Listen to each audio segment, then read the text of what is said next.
Matthew, Mark, Luke, and John, who were they? Matthew who? Mark who? Luke who? And John who? What were their last names? When did they write?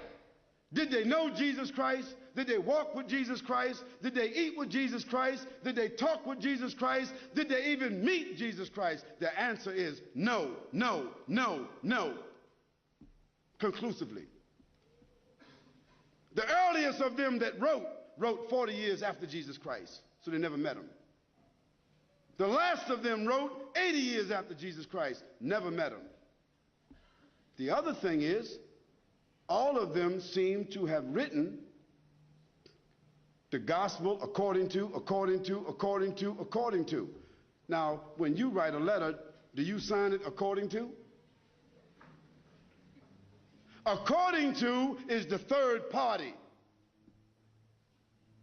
If Joanne or Jackie or Bobby or Johnny told me something and I wrote it, I would say according to Joanne, Jackie, Bobby, or Ronnie, according to.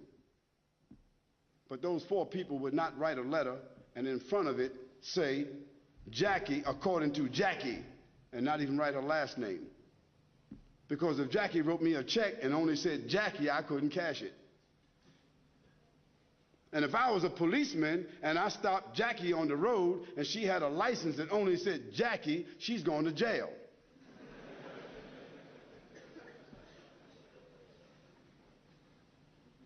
Where in the world is a document with only one name of four different writers that did not meet the one whom they're writing about? Where is that accepted in the whole world? Nowhere except in the Bible.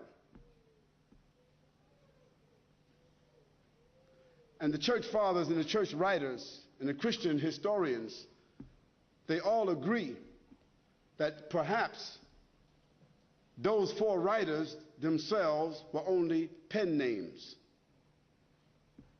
Because a writer would not write his first name according to.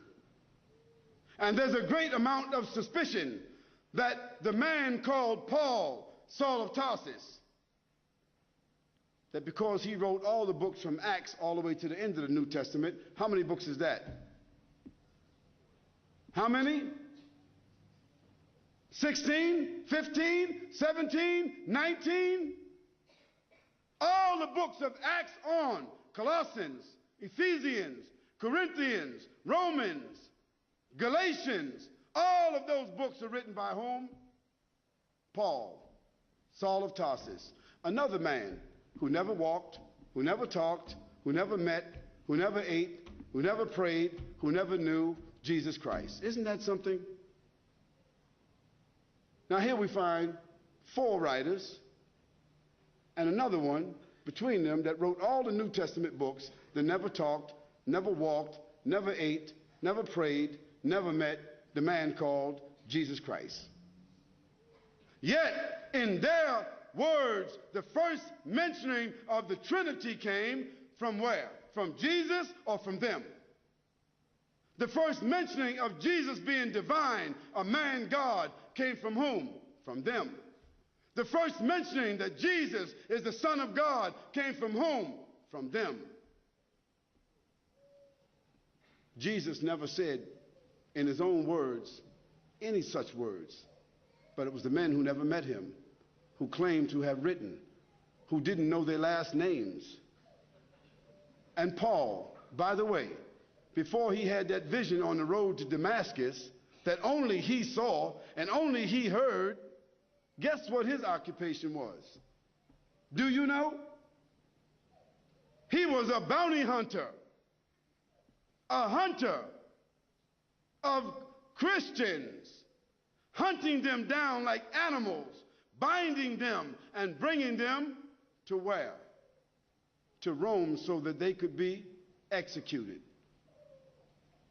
Now, if Hitler, after killing thousands of Jews, said that on the road to Berlin, he had a vision that he was named an apostle to the Jews, and he wrote 20 books that all the Jews were supposed to follow, Do you think they would be following that book?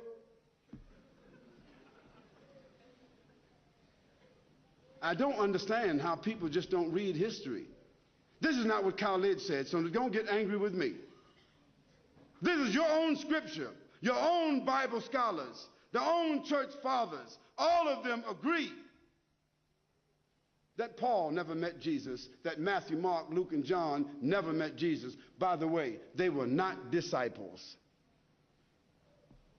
Nor were they walkers and talkers of the disciples. They were just writers and historians.